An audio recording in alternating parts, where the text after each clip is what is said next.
We have before us the opportunity to forge for ourselves and for future generations a new world order.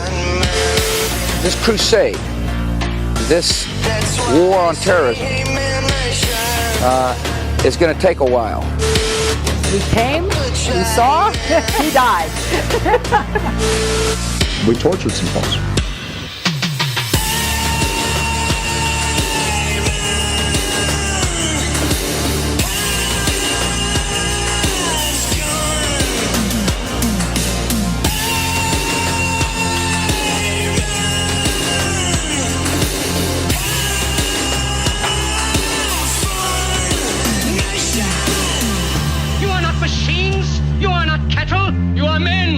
You have the love of humanity in your hearts. You don't hate, only the unloved hate. The unloved and the unnatural. Soldiers, don't fight for slavery, fight for liberty. All right. It is episode 10, if you can believe it, of Dave versus Goliath. Ladies and gentlemen, welcome back. We got 2 in a week. We are making some serious moves.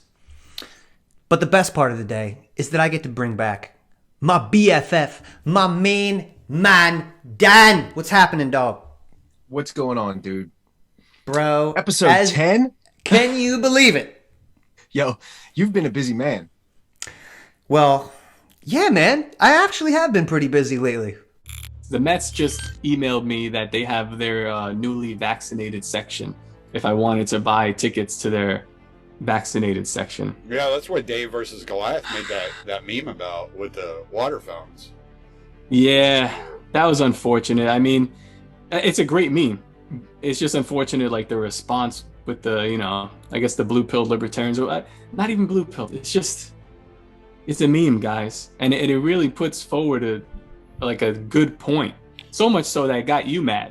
That's the point of a meme. Dude, I'm down with unity.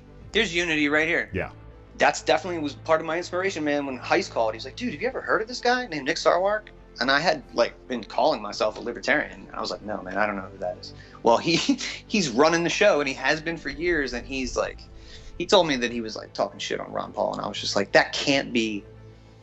And then come to find out, the party's been around for 50 years. It's based right outside of Langley, right? Not too far. Yeah. It's within that Beltway region. Its stated purpose is to smash the state, right? The question should not be, I wonder if it's been infiltrated a bit with some COINTEL bros. Oh, it's undoubtedly corrupted. Yeah. Undoubtedly. I mean, and not just with, let me be clear. You got some motherfucking cops through your ranks. Do some WikiLeaks searches, guys. Check that stuff out for yourself. I would.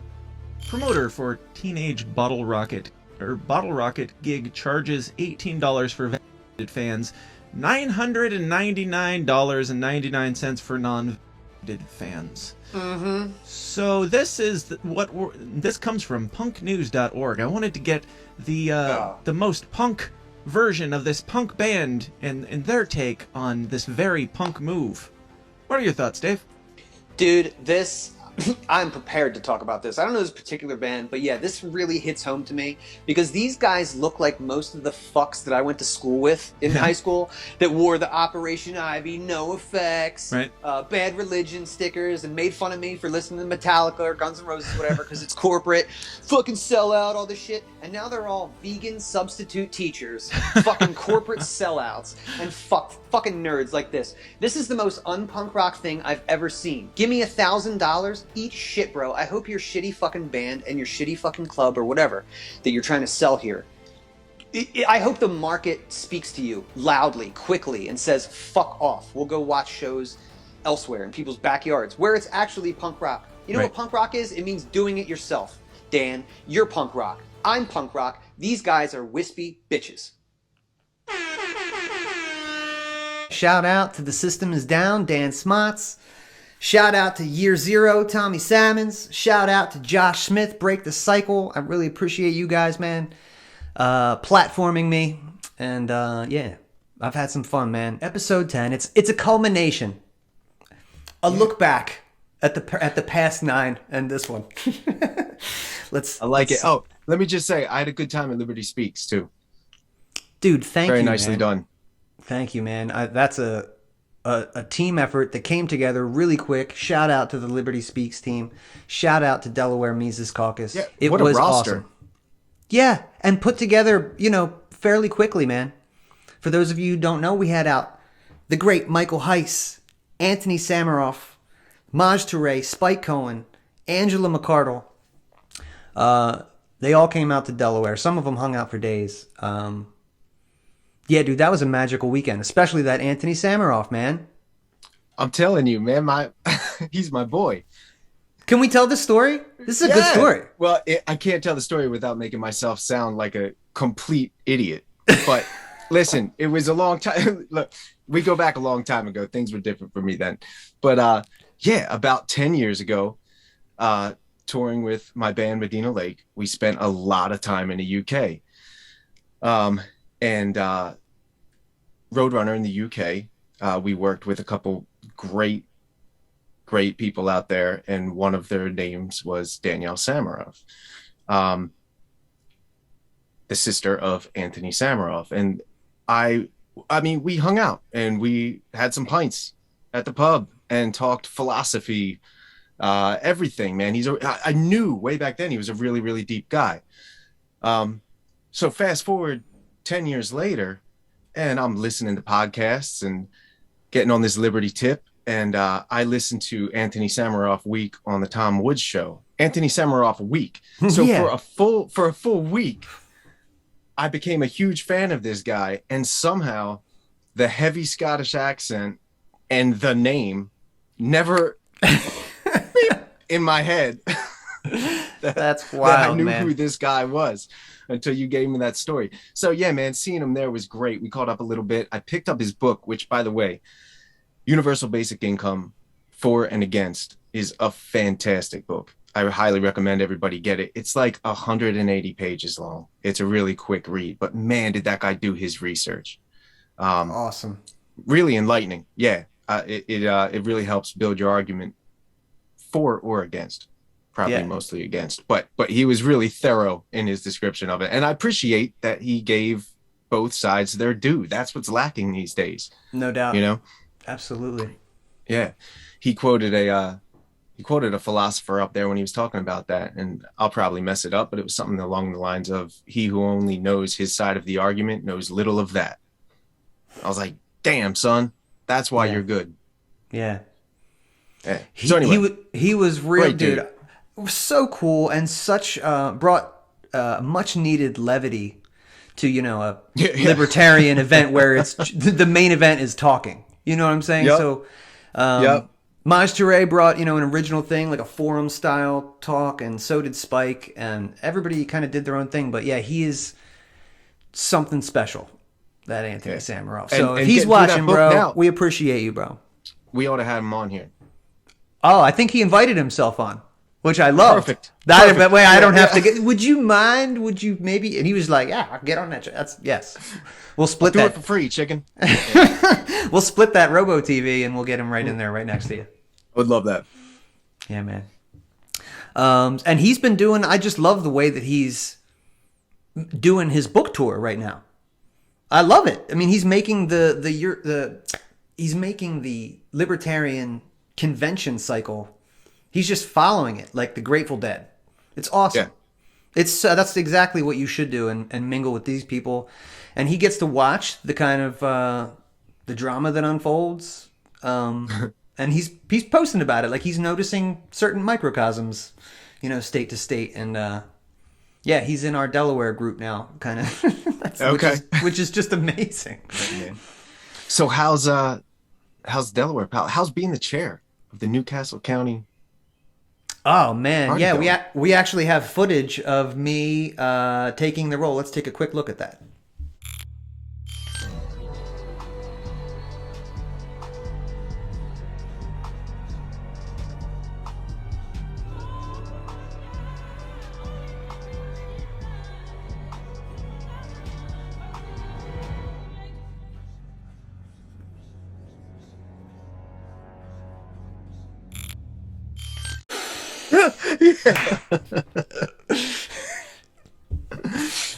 So I don't know if that was the right footage, but no, man, Delaware is going great. We're making some serious plans. We got some barbecues lined up. Social media is already, we're fucking 15,000% of what it was, you know, just a few short weeks ago. You know what I mean? But dude, that's not the biggest news. Delaware, what a small state. The big news, Brzezinski, is the resignation of Joe Bishop Henchman, bro. Read that letter. Oh, he is. Yeah. Yeah, obviously. No self-reflection. No, my bad. It was almost a little bit too quick for me. I mean, after all the New Hampshire shit, I just wanted to see what the defense was going to be. And there was just none from anybody. It was just like, we're going to leave. I think that that's the only thing you can do. Because, you know, and Mike Heiss has said this, but if he would have stayed, he would have been investigated. So now he can avoid all that. How can you do something like that and expect not to be? I don't know, man. I think that this is how lawyers operate. Like, they made the case that the Mises Caucus is a alt-right racist infiltration coming in to take this thing that they've made this beacon of liberty. That's their case. And it's fucking retarded. But that's what they've made. That's what they stuck with. So like at the end of the day, I don't know, that was a Hail Mary. Well, we're forming our own party and we're just disbanding you and, you know, rewriting the rules and we'll put our own board in. It's just like, man, that method is turning out to be such a failure though, because they're only making that case to this tiny minority of like-minded people. Nobody's buying it. That was another thing, dude. The whole Prague caucus dissolved, which to me signifies that it's, if not literally, it functioned like a front organization. That's a really good point, because how could it dissolve? I kind of had some questions about that. What do you mean it dissolved? Wouldn't there be hundreds of people that are like, no, I'm in this? But poof. Right, no big deal, because it's probably 15 people scattered around, you know, maybe somebody with a P.O. box. So, you know what I mean? That's probably what because, yeah, who are they inspiring? I don't know.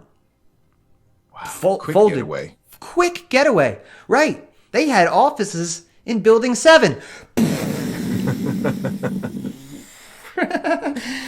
Brought it down, bitches. Yeah, quite a few. So what happens? What happens to that chair? Well, I guess the vice chair is the acting chair. And I don't know. Until the convention? I think that the board can appoint a new chair. And I'd have to check on that. I'm not certain on that. But I think they can. They can be like, if we vote on this person being the chair, then that's the new chair. At least until Reno. Yeah. I think I'm going to go to Reno. So long as they don't require vaccine passports by then. It might be a fun trip. And I'm definitely going to Pennsylvania next year. Yeah. So I live in Pennsylvania, but let's. You live in Pennsylvania, and you're a new. But I'm going. You're gonna fucking go. Dude, you're gonna have Tom Woods there. Dave Smith they're both already committed. Yeah. So yeah, I'm getting all my Pennsylvania buddies, bro. You got your.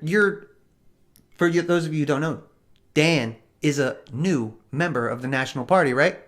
That's right. Jumped in, bro. So now we can bitch about it and expect something to come out. Now we're participating. Now we're cooking with grease. Now I got to get you to go to your local meetup, meet those guys. Next step. Yeah, brand new, man. Just got the card in the mail. Take Human Action. That's where I went. And it was an easy breezy process, wasn't it? Easy breezy, step by step. 1, 2, 3. Do this, do this, do that. Boom. That's right. Yeah. You're watching out there. Watch. Go to www.takehumanaction.com. Fill it out. Become a member of your national party, your local party, and the Mises Caucus, and let's get this motherfucker rolling. I voted for the Libertarian ticket in 2016. I didn't even know who they were, so I kind of came into it after the fact. Yep. Let me see what I've done. I wonder how often that happens. Yeah. So that's people just going, no. What's the next one? That's exactly what I did. I had no idea who Gary Johnson or Bill Weld was, and I didn't know what the Libertarian Party was either. But it was that. Felt like it was somehow my duty to do this, so I walked into the thing. Yeah, and it was like, no. Whoever these guys are, they got to be better. Dude, and I remember that being my attitude then, and I wasn't like a member of the National Party, but I was calling myself a libertarian. And Gary Johnson and Bill Weld, awful. But I remember thinking and trying to sell it to other people as the reasonable, sensible solution. So I was even just 4 years ago, man, I've had a lot of growth, you know? Like I just figured that was a good sell. Oh, they're both Republican governors and look what they're doing. It's just great what they did with their states. They balanced this budget. And isn't that appealing when we have all these real problems? But like, again, I didn't look too deep into either of these men. Didn't really dawn on me that that's not what libertarianism is. To just, be fiscally conservative and socially like that. Oh my God. Hey, these guys will work across the aisle. Yeah, like libertarianism was just the third thing. That's what it was in my head at the time. Yeah. I put out a tweet last week. So thank you for introducing it to me way after the fact when I voted for it. Yeah, dude. I went back. I looked at some of your tweets. Everybody go follow Dan at Jeezy, Jeezi on Twitter. He's had an account way longer than I have. He's got himself a blue check. I was going through your tweets because you haven't tweeted in years, and there was one from 2012, probably, that was like, you should vote for Ron Paul, and then like the next line was like, shit, it's too late, but you should have, or something like that. I'm like, all right, we must have been talking back then a bit. It's because you were hollering about this shit way back then. And again, way back then, my head was not in the game at all. But I think that you turned me on to a thing or two, like, it was after the fact, like after it was time to vote. But I was like, I like this guy. You know? This Maybe Ron next Paul time. dude was. Yeah. Throw the Twitter out there. That means I do have to start tweeting, man. That's a whole nother. I don't know what my adverse reaction to social media is, but dude, you know what it is? I'll probably enjoy myself if I start getting in there. Yeah, I gotta say, part of me wants to keep you off there to maintain chi, because I feel it's a good life without it. I don't know what it would be like with it. And Twitter, like libertarian Twitter, is so awesome, but it's only so awesome because the underbelly of it is. I mean, it can piss you off, and there's like, just like anything else, and it can bring out the worst in you sometimes. Or I'm speaking for myself, but sure. I do feel like it's necessary, man, for there to be a place that's the Thunderdome of ideas, and that seems to be it for me. Like I really missed it just got on there this year, and I'm banned from Facebook again. We haven't talked for a while, but definitely on my. I got 24 days left on that guy. I'm not even playing around with it anymore. I do. The new normal. Yeah, when I tried to explain a screenshot that I took of one of my own tweets on Facebook, explaining it, I was like, "No, I'm not saying you're a pussy." Beep. It's like, you can't say you're a pussy. I'm like, shit! Damn it! I was saying you're not a pussy, even though the fucking in the thing I was saying in the tweet. If you were in the LP and you're not anymore because of New Hampshire, you're a pussy. Because people were dipping out like, all the bad guys are winning. It's like, look now, man, a fucking week later, this house is clear. Yeah, just forget about Facebook then. I'm forgetting about it. Yeah, not even going to use it. Oh, I'll be like a month ago. You were telling me on here, like, I think I'm really gonna try, man. I think I'm really gonna do it the right way. I did. I so did, bro. I did try. I was like not engaging. Like I literally was trying to be. This guy was totally being nice to me too. He's like, he wasn't like being a dick, confrontational or anything. He was just like, I don't know if I agree. I was like, hey man, it's cool. I'm not calling you a pussy. Shit. Beep. You can't bully people like that. Shit. Zuckerberg! It's just not for you, dude. Yeah, I know, man. That is not my platform. So, yeah, I encourage you to get on Twitter. Flex that blue check, dude. Yeah, they gave me that way back in the day. I can't believe it. They must have been just fucking... Hey. Yeah. Can they remove the check from you? If they don't like what I say? Dude, I was going to say no, but you know what? Of course they can. I don't know. Yep. Right. I think they could. They probably could. But flex That's it while not you your can. check. That's our check. Yeah. Gave you. It's a No, we're gonna privilege. take it. That's Yeah. right. You can't take that with you when you leave, son. So what else is up? God, We took over the we took over the LP. Check. All the fucking nerds are quitting. Check. I've been in the war so long, dude. I don't know what to do now that there's peacetime. That's all I've been doing. I've been just fucking these nerds up. That's the trap. For 4 yeah. For 4 years. I feel like Inigo Montoya. That standing army. Right. I've been in the revenge business so long. Now that it's over. Right. Make a fantastic Dread Pirate Roberts. So, no, honest question though. What is next? You get the states locked down, right? But isn't there some kind of disagreement as far as how you affiliate with the National Party as well too? Because isn't that kind of where? Well, unless you got good people coming in, I suppose. You mean in Delaware? No, I mean the National Party. So they tried to flex that disaffiliation, nuclear button. But what's that worth? I think it could have been done if they would have gotten the votes to disassociate. Like, we don't want to be part of it, but that is. But I just think it's a funny concept coming from the Libertarian part. Like, they're like, well, we're not going to consider you legitimate anymore. And it's like, that's the whole point. We don't think any of this shit is legitimate. In part of government. Like, right. What does that... Thank you, centralized power. Right. I'll check back next time. Right. What do we need to do to win your approval? Right. And they tried, dude. They tried that. That was that's the irony here, man. These lawyers always are using doublespeak. Like the Mises Caucus, they didn't have to support that Jarvis woman. That was a kind of an olive branch. All right, we know you're not Mises Caucus, but you've been good to us, so we'll put some faith in you. And I don't know. There's some lessons in here. And I don't want to go down. To be had. Right.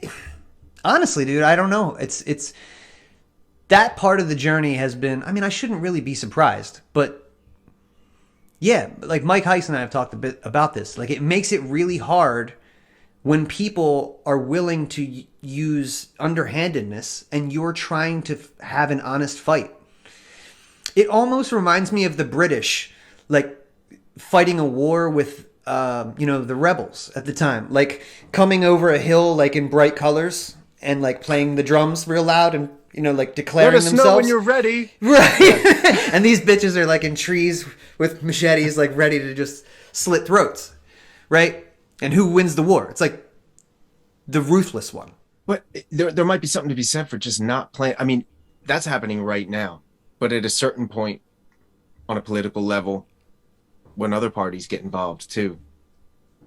What if you just don't fight that war? You don't play that game. I feel like the tactics that the right and the left use against each other already I've seen from the Mises Caucus. It's been pretty inspiring to see them just be like, we don't play that game. Yeah.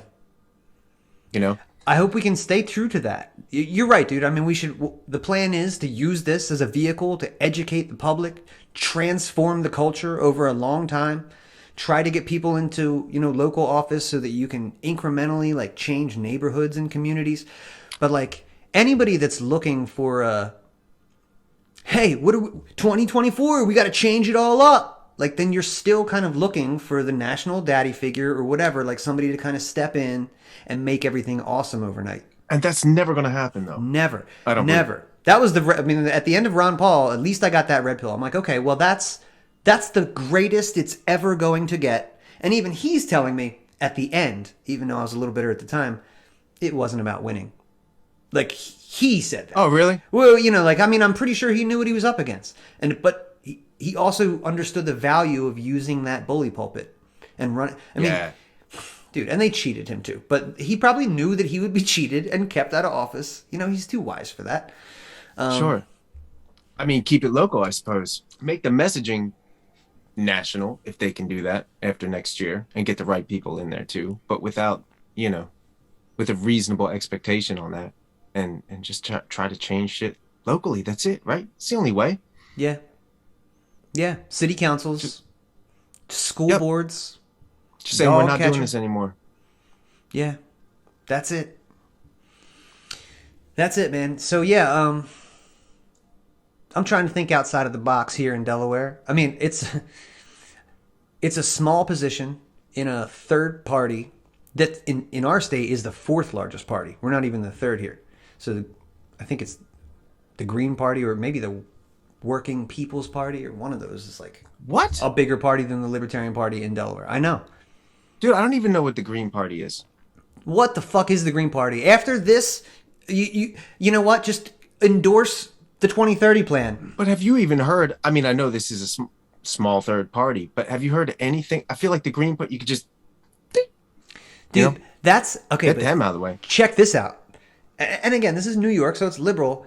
But Larry Sharpe was what I would consider a big star that came out of the Libertarian Party when he ran his gubernatorial campaign.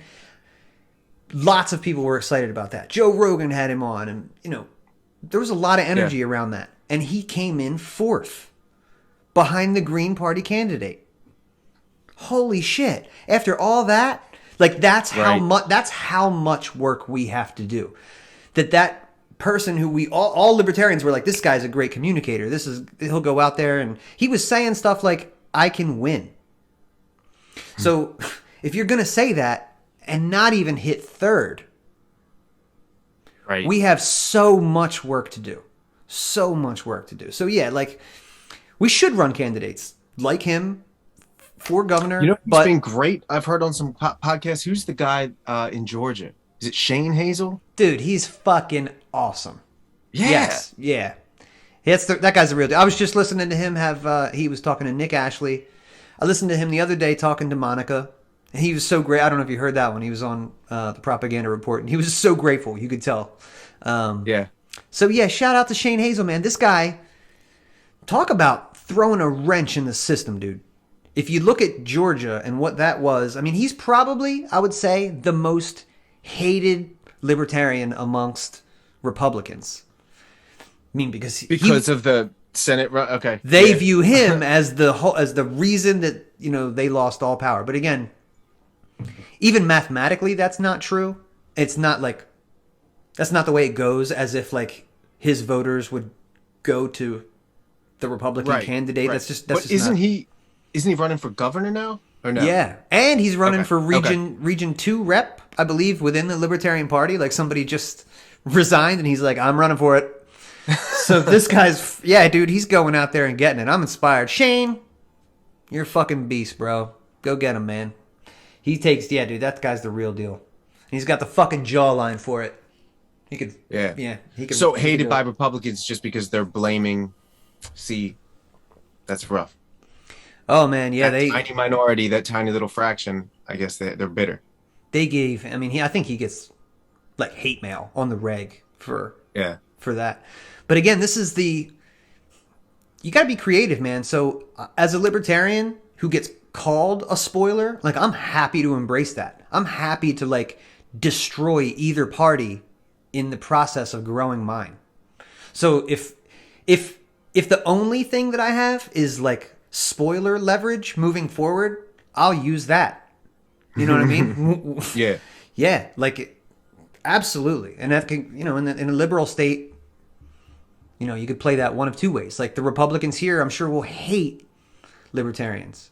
Even, dude, in the free state, they're giving libertarians shit, which is crazy because they're libertarian-leaning Republicans, but once they get power, they want to hold it. So the libertarians are fucking up their chances. It's well, I don't know, man. Can't have these better versions of us running around fucking up everything. Right. You nailed it, dude. That's exactly what it is. And we got to keep moving that Overton window because that's what the cultural battle is. We got to pull it back towards liberty hard. But man, I'm going to put the tinfoil hat back on, baby. Infiltrator? Dude, more than that. They knew, and when I say they, I'm talking about the cathedral, the John Brennans of the world, the deep state, whatever you want to call it. And we made the fucking joke months ago, dude. Oh, racists, bigots, zealots, and even libertarians, right? Right. Why that inflection, bro? Because we're peaceful, awesome people that would never do what you're implying. But dude, I think it would be foolish. Like, we know the dragnet that they're laying out. And I'm sure that this party is infiltrated and reporting back to some source, because that's what COINTEL bros do. You infiltrate and you report back. That's how it works. So there's, for every one of us, there's for every 100, there's one that's reporting back, guaranteed. Probably not even more. 100, man. It's exactly. like 2 out of the 5 in the Gretchen Whitmore plot were FBI agents. It's like, right. You know, what's that? 30%, 40%. That's a shitload of them. I'm trying to be generous here, but you're absolutely fucking right. You need to be on your A game, everybody, because I think the shit's about to get hairy. Like, if we get the takeover, right, and we have this big win in 2022, Angela wins and blah, blah, blah, all this stuff, Nick Sarwark still gets invited on MSNBC because he's a fucking spook, and they like to talk to safe people that report what they want to see, and he is of the opinion that 1/6 was a white supremacist insurrection, and that this Mises Caucus he's happy to tell you that these are the same people running the same circles. So when we are successful, and we will be, #George Bush, they're not going to just go away. They're going to go on TV and be like, the party has been taken over by an alt-right infiltration. They're going to just embellish the racists, the same things they've been saying within the party. If this becomes anything big or even a quasi, before it becomes big, dude, they will attempt to diffuse that. It'll be interesting to see, because of this idea of going after the Republican vote, if the right will then begin to use the language of the left to keep them out. They will. They will, man. And, you know, it's ironic. The ones our critics in the party have said things like, oh, we're Republican. We're trying to just merge the Republican Party like with the Libertarian Party, or we're Republican infiltrators or whatever. These are the people that gave you Gary Johnson twice, and Wayne Allen Root, and Bob Barr. These washed up, awful stuffed suits. These are the people who did that, and we tried to give you Jacob Hornberger. That's the only person we've put forth. He's radical as fuck. I think, thankfully, the MECOC members are savvy enough so that if that were to occur, where they come in and say, like, look what we can offer you. If you come in here, it's like, nah, we're good, bro. Yeah. You know? Well, let me tell you this, and let me tell anybody who's watching this. Having Mike Heiss at the top is what you want. Because that guy ain't folding for shit. I'm just envisioning, you know, like the briefcase, you know, the $1 million. I think he would probably still tell that guy to fuck off. You're not getting Mike Heiss, everybody. So, the new criticism that he gets is like why his position isn't democratically filled. Like, why? Oh, dictator for life, Michael Heiss. Right. Oh, you fucking assholes. How can you take what is mine? Oh, get out of here. No respect for the sacred halls of democracy, I suppose. Right. Oh, can you imagine building all this up and just be like, well, I think I've done all I can. Let me leave it up to see. Yeah, right. They're in their death throes, bro. That's why they're getting desperate. Man, he's full-time now, though, right? He's full-time. He's had a whole month. We talked the other day. We had a good talk. And he was a little bit, I think, resentful that he had to spend so much time on all this, kind of drama stuff when he's like, I'm trying to work, like making moves. But it's essential, man, that he's doing it, and he's still popping around to all the conventions. And, that guy's a gem, man. We can have a little bit of faith. If he's at the helm, man, it's probably going to be okay, at least for a bit. He'll tell you if it's not. It's going to be interesting. There's not been anything like this before. Yeah. It's the best thing since the Ron Paul Revolution. I can guarantee anybody who was around for that, or even if you weren't, maybe, there is something happening right now. Tom Woods and Dave Smith are legitimate threats against the establishment. That's, you know what I mean? Like their ideas are dangerous. And that's why I think that this party has been such, not like it's been neutered over time. And now it can just, like, we've all been, and I'm guilty too. Like, 4 years ago, again, you handed me these milquetoast douchebags who were just a non-libertarian goofball and Bill Weld from Raytheon. And we were just like, well, I guess that's it. Like, And I saw him talk one time where he was, trying to defend those choices. Like, well, when we ran Johnson and Weld, we had the highest percentage of votes in the thing. It's like, you did it in 2016. That's why. That's because a lot of people you. did exactly what I did. Right. And dude, they love too, man. This is the problem with putting headquarters in the Beltway, is that the Libertarian Party has become a fucking jobs program for political science majors that want to get their foot in the revolving door in DC. And also lackluster lawyers who can't seem to find other jobs, or I don't know, man. They need to move it to like Boise, Idaho or something like that. Yeah. Like the Mises Institute. Get down there in Alabama where there's no fucking, venomous culture like that. But again, that's why we can't expect anything better to come from them. That's why it must be taken. And again, we're not saying like we're talking about a couple dozen people, not the 15,000 members. They all should stay and be jazzed up about this. I think most people are, man. But until we get to the keys to the Twitter, like that's 200,000 people that can go 5 days without hearing from them at a time. Can you imagine just your silence is compliance? It's like it. Yep.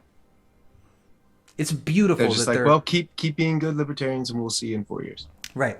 Exactly.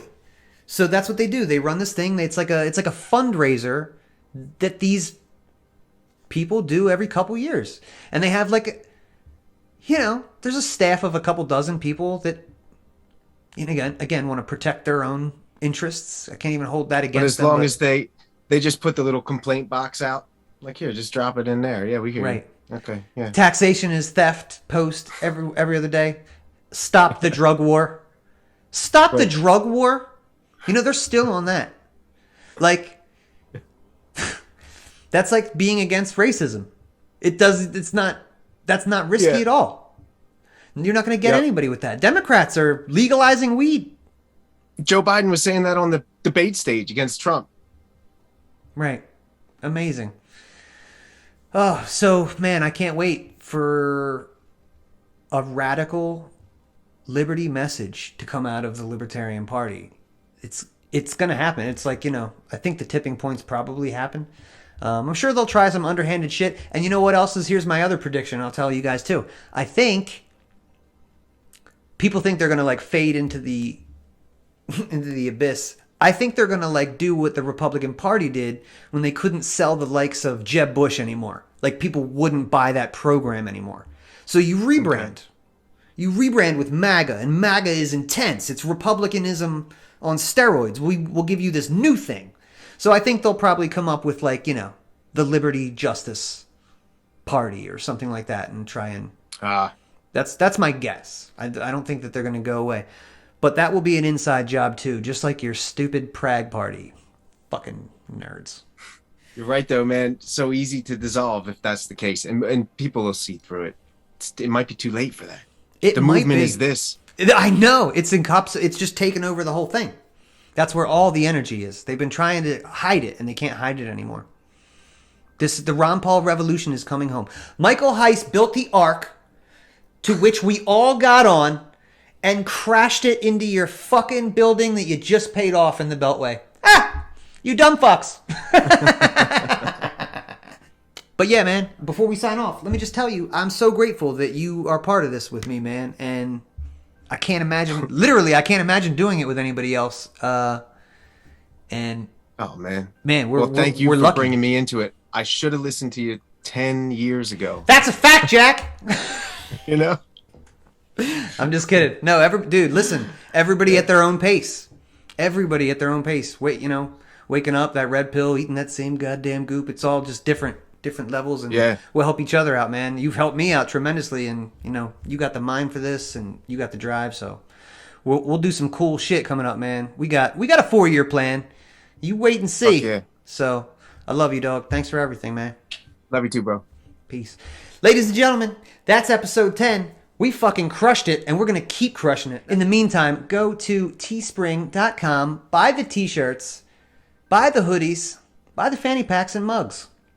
I think I've got a Patreon account if you just feel like giving me money, but if you want stuff in exchange for your money, go to teespring.com and buy some of that. Until next time. Now that the smoke's gone.